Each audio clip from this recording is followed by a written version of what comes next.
السلام عليكم ورحمة الله وبركاته. أهلا بيكم مرة تانية في قناة ماما لايف ستايل. صباح الفل وصباح التفاؤل. النهاردة هنتكلم عن 30 فكرة بسيطة جدا علشان تقدري تفصلي شوية وتعيدي النشاط بتاعك ليكي مرة تانية. أحيانا من كتر الشغل ومن كتر التركيز طول اليوم بقى في المهام الخاصة بيكي، أو متابعة الأولاد، أو تنظيف البيت والطبخ والغسيل والحاجات دي كلها بتخلينا تعبانين جدا ومرهقين جدا، وحاسين احنا عايزين شوية نفصل، عايزين شوية نطفي النور كده اللي في دماغنا ونخرج بره دماغنا شوية ونعمل حاجة بهدوء، من غير تعب، من غير مجهود، علشان بس نفصل شوية ونرجع نشحن النشاط بتاعنا تاني ونشحن الطاقة بتاعتنا ونقدر نكمل يومنا عادي. هنتكلم النهاردة عن 30 فكرة بسيطة جدا علشان نعيد شحن الطاقة بتاعتنا. هي حاجات بسيطة مش عايزة مجهود كتير أو كده. وطبعا بتختلف من واحدة للتانية. في ناس بتحب تفصل إنها تتمشى بس، في ناس بتحب تفصل إنها تنام، في واحدة تانية بتفصل إنها تقعد كده تغمض عينيها وخلاص. كل واحدة فينا ليها طريقتها أو الحاجة اللي بتريحها إنها تعملها علشان تفصل شوية وتبعد عن كل الدوشة اللي موجودة في اليوم واللي موجودة كمان جوه دماغها. غير كده إن كل طريقة بتختلف. يعني احنا ممكن نكون النهاردة تعبانين جسمانيا جدا ومش قادرين نعمل أي حاجة، فبنعمل حاجة بسيطة واحنا قاعدين. وفي أحيانا بتبقى الدوشة اللي في دماغنا هي اللي عالية قوي وجسمنا عنده نشاط وقادرين نقوم نعمل حاجات كتير، فبرضه ده بيخلينا نفصل بس بطريقة مختلفة. كل واحدة وكل موقف ليه طريقته في الفصلان كده، انه يقعد يعمل حاجة هو بيستمتع بيها وبتخليه فعلا يفصل عن دماغه ويفصل كمان عن الدوشة اللي موجودة بره خلال اليوم. هقول لكم النهاردة على 30 فكرة، وانا مستنية طبعا تعليقاتكم، ومستنية هتقولوا لي ايه الحاجات اللي انتوا بتعملوها علشان تفصلوا شوية وتشحنوا طاقتكم وتقدروا تكملوا بعد كده الأيام بتاعتكم بنشاط. أول حاجة ممكن تعمليها تبصي بس من الشباك وتتابعي أي موقف بيحصل قدامك، وخصوصا لو انت على شارع عمومي مثلا في ناس كتيرة موجودة وبتمشي، واللي رايح واللي جاي. تابعي كده أي موقف بيحصل، حد بيتكلم مع حد، بنت صغيرة ماشية، حد بيلعب مثلا أو بيمشي الكلب بتاعه أو أيا كان. بصي على أي موقف واقعدي تابعيه كده بهدوء، هتلاقي نفسك فصلتي ودماغك فصلت شوية من دوشة الأفكار اللي فيها. لو المنظر اللي قدامك مفيش ناس أو كده، مجرد حاجات طبيعية زي شجرة، زرع، خضرة، بصي على الحاجات دي برضو وركزي معاها، وركزي في تفاصيل الشجرة واللون الأخضر اللي فيها وقد إيه الورق بتاعها. أحيانا بيبقى كل ورقة سبحان الله هي شجرة واحدة، بس ألوان الورق بتاع الشجر مختلف حسب انعكاس الشمس عليه، أو حسب انت شايفاه من زاوية ايه. بص على التفاصيل الحلوة دي. أي حاجة قدامك بص على تفاصيلها، حتى لو مبنى بص على تفاصيل المبنى، لو في زخرفة معينة أو شكل معين. يعني حاولي تبصي على حاجة وتركزي فيها.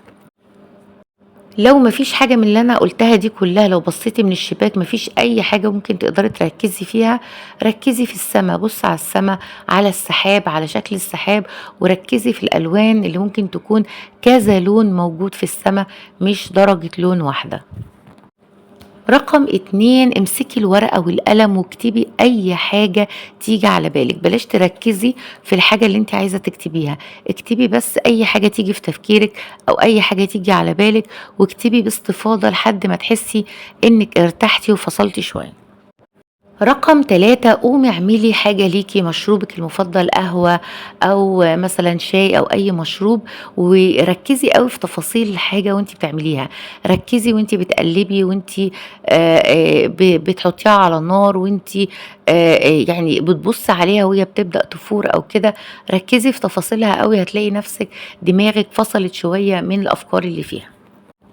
رقم 4 شوفي فيديو عن تنظيم البيت وتنسيق الألوان، شوفي واحدة مثلًا بتنظّم الدولاب بتاعها بسرعة جدًا وبتنظّمه بشكل معيّن وبدرجات الألوان بتاعة الملابس، أو شوفي مثلًا واحدة بتنظّم درج معيّن أو ضرفة معيّنة في المطبخ، المنظر ده بيخلّيكِ كده تحسّي إن دماغِك بدأت تترتّب وإن أفكارِك كمان بدأت تترتّب واتحمّستِ إنِّك تقومي كمان تعملي ده عندِك في البيت أو تنظّمي مكان أو تنضّفي مكان معيّن.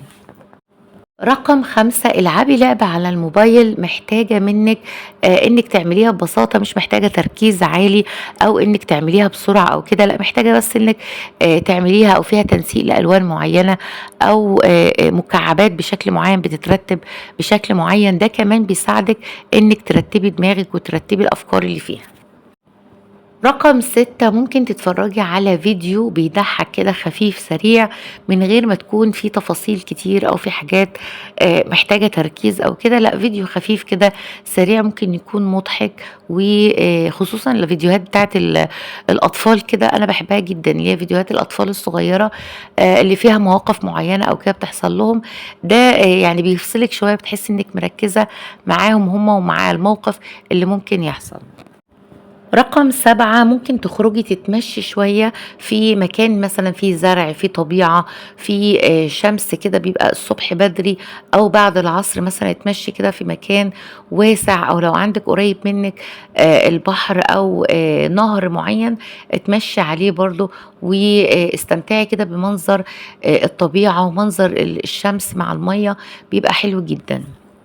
رقم 8 اقري كتاب خفيف مش محتاج تفاصيل أو مش محتاج إنِّك تركّزي في تفاصيله أو تتعبي دماغِك في فهم حاجات معيّنة أو كده، لأ عايزين كتاب كده خفيف مسلي فيه أفكار حلوة وفيه روح حلوة كده تخلّيكِ تفصلي شوية وتركّزي مع الأفكار الخفيفة اللي موجودة جوّه الكتاب، وفي نفس الوقت تكون ممتعة مش صعبة الفهم أو محتاجة تركيز عالي. رقم 9 قومي نامي، أحيانًا بنبقى محتاجين بس إننا ننام علشان نفصل دماغنا من التفكير شوية، ونرتاح جسمانيًا ونرتاح كمان عقليًا، وتفصلي شوية وترجعي بعد كده أمّا تنامي يعني ساعات النوم الكافية بتاعتِك، تقومي صاحية وأنتِ يعني حاسة إن أنتِ فايقة أكتر وقادرة تكمّلي اليوم بتاعِك. رقم 10 ممكن تعملي حاجة تنظيمية في البيت، يعني مش لازم تنضيف لو انتِ تعبانة أوي، ممكن تعملي حاجة مثلًا خاصة بالتنظيم، إنِّك تنظّمي درج معيّن، تشيلي الحاجات اللي فيه وتعيدي ترتيبه، تنظّمي الدولاب لو في عندِك ضرفة مكركبة نظّميها، ده كمان بيساعدِك إنِّك تفصلي شوية وبرضه تحسّي إن الحاجة أمّا بتتحط قدّامِك ماديًا بنظام، تحسّي إنِّك برضه بتنظّمي الأفكار بتاعتِك وتحسي إن دماغِك كده بدأت تبقى منظمة مش مكركبة أو فيها يعني قلق ودوشة كتير جوّه الدماغ. ولو عندِك بقى صحة شوية كده وحاسة إن عندِك طاقة بس عايزة تفصلي بس من دماغِك شوية، قومي اعملي حاجة خاصة بتنضيف البيت، نضّفي حاجة عميقة يعني بقى لِك فترة ما نضفتيهاش، اختاريها واعمليها، إحنا قايلين قبل كده اللي إحنا عاملين قايمة بالحاجات العميقة اللي المفروض نعملها، وخلال اليوم لو أنتِ حسيتِ إنِّك عايزة تفصلي وحاسة إنِّك في دوشة في دماغِك بس عندِك طاقة عايزة تطلّعيها، فقومي اختاري مهمة عميقة اعمليها أوي ونضّفي كده هتحسّي براحة نفسية. رقم 11 التخلُّص من الكراكيب، صدّقيني وعن تجربة إنِّك تقومي تشوفي مكان فيه كراكيب كتير، ورق مثلًا عايزة تفرزيه وتشوفي الحاجات المهمة أو الحاجات الغير مهمة، درج فيه تفاصيل كتير وحاجات كتيرة أوي وممكن يكون نُص الحاجات دي أنتِ مش محتاجاها، فافرزي الحاجات دي وشوفي اللي أنتِ مش محتاجاه وتخلّصي منّه، هتحسّي بجد إن دماغِك كده اترتّبت، أفكارِك اترتّبت وحاسة إنِّك قادرة بعد كده تمسكي الورقة والقلم بقى زي ما أنتِ رتّبتِ وتخلّصتِ من الكراكيب، هتلاقي نَفْسِك ماسكة الورقة والقلم وبتعيدي ترتيب الأفكار اللي في دماغِك، وبالفعل تلاقي أفكارِك بقت منظّمة أكتر وفي ترتيب وتسلسل كده للأفكار. رقم 12 اعملي حاجة في الفرن، يعني اخبزي حاجة معينة، بيتزا أو قراقيش مثلًا، قرص معينة، أي حاجة، حاجة بسيطة كده. الخبز نفسه ريحة الخبز في المطبخ بتدّي راحة وبتدّي إحساس كده حلو، وخصوصًا بقى لو اشتركتِ أنتِ وأولادِك مثلًا في عمل المعجنات دي أو الحاجات دي، بتدّي طاقة حلوة كده في البيت. رقم 13 اعملي أكلة حلوة الأولاد بيحبوها جدًا وبيستمتعوا بيها، وشوفي فرحتهم كده وهُم مستمتعين بالأكلة دي. دي يعني هتحسسِك كده إنِّك فرحانة وسعيدة ومستمتعة أنتِ، وأنتِ شايفاهم بيستمتعوا بالأكلة دي وبيحبوها. رقم 14 اخرجي اتمشي شوية مع واحدة صاحبتِك بتحبيها جدًا، روحي مثلًا مكان أنتم بتحبوا تقعدوا فيه مع بعض أو أيًا كان، أو لو ده مش متاح أو لو مش عندِك صديقة مقربة، ممكن تاخدي أولادِك وتفسحيهم فسحة بسيطة جدًا من غير تكاليف، تروحوا جنينة مثلًا، تروحوا تتمشوا شوية وتجيبوا آيس كريم، أيًا كان، يعني اسعدي الأولاد، هتلاقي نفسِك أنتِ كمان فرحانة وسعيدة. رقم 15 قرري مثلًا النهارده إنِّك مش هتعملي أي حاجة، مش هتعملي غدا ومش هتعملي أي حاجة، هناكل كلنا ساندوتشات مثلًا من أي حاجة في التلاجة، جبن، أي حاجة هنقضّيها، مش هنعمل غدا النهارده، وكُلّه كده يساعد نَفْسه، واللي عايز ياكل يروح يعمل لنَفْسه ساندويتش وخلاص. هتحسي إن غيّرتِ بقى مود بقى الطبخ، وكل يوم نعمل الغدا ونتغدى بنفس الطريقة، فده كده تغيير كده، حاجة casual كده في اليوم ليكِ والأولاد، هتلاقيهم هُم كمان مستمتعين وأنتِ كمان ارتحتِ شوية. رقم 16 تقرري مثلًا في يوم من الأيام كده، النهارده أنا مش هاتكلم كتير، مش هارُد على حد إلا ردود بسيطة جدًا في حدود مثلًا أيوه، موجود، مش موجود، حاجات كده، كلمات بسيطة بس. لكن أي حد هيتكلم معاكِ في حاجة هتضايقِك أو موقف معين ويفضل يحكي كتير، سيبيه يحكي وردي أنتِ ردود خفيفة. أي كلام كتير أنتِ هتقرري النهارده ما تتكلميش، هتلاقي لنفسِك على فكرة دماغِك بقت أروق كده وتحسي إنِك مرتاحة أكتر.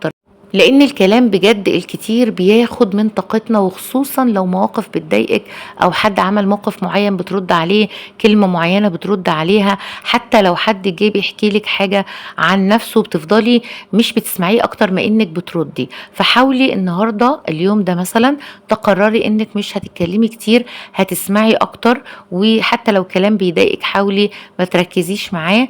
وأحيانا بيبقى الطرف التاني عايز حد يسمعه بس، فلو ابنِك عايز يحكي لِك حاجة ما تفضليش تقاطعيه وتعترضي على كلامه، سيبيه يتكلم.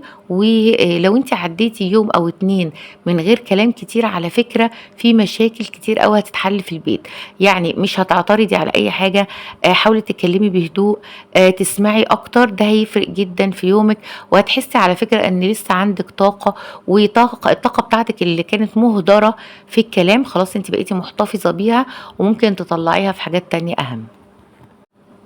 رقم 17 قرري النهارده مثلًا إنِّك تعملي فشار وتقعدي أنتِ وحد من أولادِك مثلًا تتفرّجوا على حاجة معيّنة، تتفرّجوا على فيديو معيّن ممتع، أو أيًا كان بقى الحاجة اللي أنتم بتحبوها، حاجة مشتركة ما بينكم، حتى لو فيلم كرتون، يعني في أفلام كرتون حلوة جدًا وممتعة، ممكن تقعدي أنتِ وبنتِك مثلًا تتفرّجي عليها وتعملوا جو حلو كده أكنكم قاعدين في سينما أو حاجة، ده بيفرق جدًا ليكِ وليهم.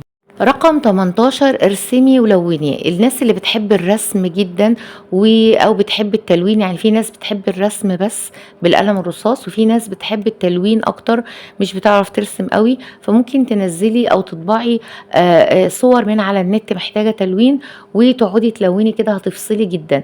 وفي ناس زي ما قُلت بتحب ترسم بس، جيبي لِك كده كراسة sketch واقعدي ارسمي بقى أي حاجة تيجي في بالِك، هتحسي براحة نفسية عالية جدًا. رقم 19 اعملي حاجة يدوية، يعني حاجة تستخدمي فيها إيدِك أكتر، لإن أي حاجة بتستخدمي فيها إيدِك يعني بتفضّي دماغِك من الأفكار، لإنِّك بتبقي مركّزة أوي في تفاصيل الحاجة اللي أنتِ بتعمليها، وفي الألوان واستخدام خامات معيّنة وحاجات معيّنة، ده بيفضّي دماغِك وبيخلّيكِ مركّزة أوي في الحاجة اللي أنتِ بتعمليها، زي مثلًا أشغال إبرة، أشغال فيها قص ولزق مثلًا أنتِ والأولاد. ممكن تعملي نشاط معين انت وابنك. احيانا احنا عندنا في المدارس هنا في مصر في حاجه اسمها نشاط، يعني لكل ماده في كراسه كده صغيره، كراسه سكتش رسم، بنعمل فيها نشاط معين خاص بالماده دي. فممكن انت والاولاد تعملوا النشاط ده مع بعض، بجد بيفرق معاكي وبتحسي انك فرحانه ورجعتي صغيره تاني وبتعملي حاجات او بتساعدي ابنك انه يعمل حاجات خاصه بالماده دي. فلو عندكم انتوا كمان، لو في حد في الدول العربيه عنده برضو فكرة النشاط أو مشروع معين يدوي يعني، أو مشروع معين خاص بحاجة فنية خاص بالمدرسة، ده حاجة مناسبة جدا ليكي إنك تعمليها أنت وابنك أو بنتك. بجد بتقربكم من بعض أكتر، بتعلميه كمان إن الحاجات اليدوية دي حاجة ممتعة وحاجة بتفضي الطاقة اللي عنده وبتخليه مستمتع جدا بالحاجة وانتي بتعمليها معاه. يعني انتوا الاتنين بتشتركوا في حاجة واحدة، ده ممتع جدا ليكي وليه. رقم 20، العبي لعبة انتي وابنك، اي العاب بقى اللي هي البورد جيمز زي السلم والتعبان، الدومينو، مثلا الشطرنج، الكوتشينة. الألعاب دي حلوة قوي، بتقربكم من بعض وبتبقوا مستمتعين كده وانتوا بتلعبوا. رقم 21، اقعدي في ركنك الخاص واستمتعي بقى بتفاصيلك الحلوة الخاصة بيكي. هاتي بقى مشروبك المفضل ايا كان المشروب واشربي كده وانت قاعدة مستمتعة بالحاجات بتاعتك اللي انت المفروض عاملة لنفسك ركن خاص، مثلا في الكتب اللي انت بتحبيها، في دفتر مثلا التخطيط بتاعك، في الادوات بتاعتك اللي بتستخدميها في التخطيط وتنظيم مثلا المهام. اقعدي مع نفسك في الركن ده، اقري حاجة بتحبيها او حتى استمتعي بتفاصيله من غير ما تعملي حاجة فيها اجهاد عقلي، زي مثلا انك هتخططي او كده. لو ده ممتع بالنسبة لك وانت محتاجة تعملي ده، اعملي ده. لو مش محتاجة او حاسة انك لا مش عايزة تركزي قوي في تفاصيل حاجة، اقعدي بس كده اشربي المشروب بتاعك واستمتعي بالحاجات بتاعتك، وقلبي مثلا في الدفتر بتاعك لو انت عاملة قائمة مثلا بالنعم اللي موجودة في حياتك أو الحاجات الحلوة اللي في حياتك. اقريها واقري الحاجات اللي انت كاتباها قبل كده، هتحسي بمتعة وهتفضي دماغك شوية. رقم 22، مارسي هواية انت ركناها بقالك فترة. في احيانا يعني احنا بنعمل حاجات ممتعة، ممكن بتكوني بتقري او بترسمي او حاجات كتيرة قوي، بس مش دي الهواية بتاعتك الاصلية. احيانا بيبقى عندك هواية ناسياها وركناها من زمان جدا وبقالك فترة ما مارستيش الهواية دي، زي مثلا انت بتحبي الكروشيه او التريكو، او بتحبي تفصلي الحاجات اللي بقالها فترة انت ما استمتعتيش بيها وما عملتهاش. صحي الهواية دي تاني وارجعي كده لحاجاتك اللي انت ركناها واستمتعي بالحاجة دي، هتفصلك جدا وهتحسي براحة نفسية. رقم 23، اتكلمي مع حد ثقة او واحدة صديقتك بس قريبة جدا منك، بس برضو ما تتكلميش في مشاكل او حاجات خاصة بحياتك انت او بالعيلة بتاعتك، اللي اتكلمي في حاجات عامة بس هي كلامها يعني بيديكي كده احساس بالراحة فاتكلمي معاها. او والدتك مثلا او اختك، لو انت بتحبي تفضفضي معاهم برضو في حدود، حتى لو والدتك او اختك في حدود برضو في الفضفضة في حاجات خاصة جدا في البيت بتاعك ما ينفعش تحكيها لأي طرف من الأطراف. بس اتكلمي في حاجة خفيفة، اتكلمي في حاجة ممتعة، ذكريات بتربطكم ببعض مثلا، حاجة حلوة يبقى الكلام كده ممتع، هتفصلي وتحسي انك مرتاحة نفسيا وانت بتتكلمي معاها. رقم 24، اسمعي قرآن أو اسمعي الأذكار أو اسمعي أدعية معينة، هتفرق معاكي جدا. وفي كتير قوي على اليوتيوب في فيديوهات أو ساوند يعني كتير قوي خاص بالذكر والأدعية والقرآن، ممكن تسمعي ده هتحسي براحة نفسية عالية جدا. رقم 25، لو انت في موقف او مشكلة بتمر بيها مضايقاكي جدا وحاسة انك تعبانة وزعلانة جدا وداخلة كده على مود اكتئاب، فكري نفسك بالمواقف اللي حصلت قبل كده، ممكن تكون مواقف ومشاكل اصعب من اللي انت فيها دلوقتي، وكل ده عدى، كل ده بمرور الوقت مرة خلاص وعدى. وممكن تكوني نسيتي التفاصيل، انت فاكرة الموقف وفاكرة انه خلاص عدى بس مش فاكرة تفاصيله، والموقف اللي انت فيه دلوقتي والمشكلة اللي انت فيها دي دلوقتي هتعدي برضو، وهتبقى من الذكريات بعد فترة من الفترات. فحاولي ما تضغطيش نفسك قوي، ما تحسسيش نفسك قوي انك متضايقة ومتعصبة، لان فعلا كل حاجة بتعدي. رقم 26، مارسي رياضة خفيفة. رقم 27، اقرأي قرآن وادعي ربنا كتير جدا ليكي ولعيلتك. رقم 28، كلي حاجة انت بتحبيها وبتستمتعي بيها، زي مثلا قطعة شوكولاتة صغيرة مع القهوة، او ايس كريم مثلا، او اي حاجة بقى انت بتحبيها. وخصوصا بقى لو انت والاولاد بيحبوها برضو، ممكن تجيبيها وتقعدوا مع بعض كده تستمتعوا بيها. او لو حابة تقعدي لوحدك ممكن عادي، ده ما يحسسكيش بأي احساس بالذنب، لانهم برضو انت احيانا بتجيبي لهم الحاجة وهم بيستمتعوا بالحاجة اللي انت بتجيبيها. انت برضو محتاجة تفصلي شوية وتجيبي حاجة لنفسك كده وتدلعي نفسك بيها وتقعدي مع نفسك تاكليها، مفيش مشاكل خالص. رقم 29، صلي ركعتين بخشوع جدا وقربي من ربنا. يعني ممكن يكونوا صلاة مثلا، ركعتين دول عبارة عن تقرب لله. يعني قيام ليل ايا كان. لو انت بالليل قوي، قومي صلي ركعتين قيام ليل. في نص اليوم يعني سنة مثلا انت لسه ما صليتهاش، على حسب بقى الوقت اللي انت بتصلي فيه. المهم قومي اتوضي وصلي ركعتين وقربي من ربنا وادعي كتير جدا في السجود. هتلاقي نفسك ارتحتي جدا وحاسه انك شلتي هموم كتير من قلبك، وافكار كتير ممكن تكون سلبيه في دماغك. بالسجود والدعاء والتقرب لربنا هتفرق جدا معاكي. رقم 30، دي اخر حاجة. غمضي عينيكي، ودي طريقة انا مجرباها. غمضي عينيكي ورجعي ظهرك لورا كده لو انت قاعدة على كرسي، وقولي اذكار كتير قوي. اقعدي اذكري ربنا كتير قوي. قولي لا اله الا الله، لا اله الا الله، سبحان الله سبحان الله. على قد ما تقدري يعني قولي الذكر ده، وحسي بالكلام، حسي ان ربنا قوي، حسي ان ربنا يعني قادر على كل شيء. الاحساس ده بيحسسك انك قادرة تكملي اليوم بتاعك وقادرة تكملي حياتك، وان ربنا انعم عليكي بنعم كتير جدا، وقادر انه يغير الموقف اللي انت فيه او المشكلة اللي انت فيها، وقادر يغير حاجات كتيرة في حياتك للافضل باذن الله. بس استشعري معنى الذكر ومعنى الكلام اللي انت بتقوليه وانت مغمضة عينيكي. بيفرق جدا الاحساس ده في روحك كده وفي احساسك. ده الفيديو بتاع النهارده. وطبعا قبل ما اسيبكم قولوا لي في التعليقات، ما تنسوش ايه الحاجات اللي انتوا بتعملوها بتفصلكم فعلا وبتحسوا ان دماغكم بقت مترتبه اكتر، وحاسين بطاقه انكم قادرين تكملوا الحاجه اللي انتوا عايزين تعملوها بعد كده، او اليوم بتاعكم بشكل عادي. صباح الفل، صباح التفاؤل، والسلام عليكم ورحمه الله وبركاته.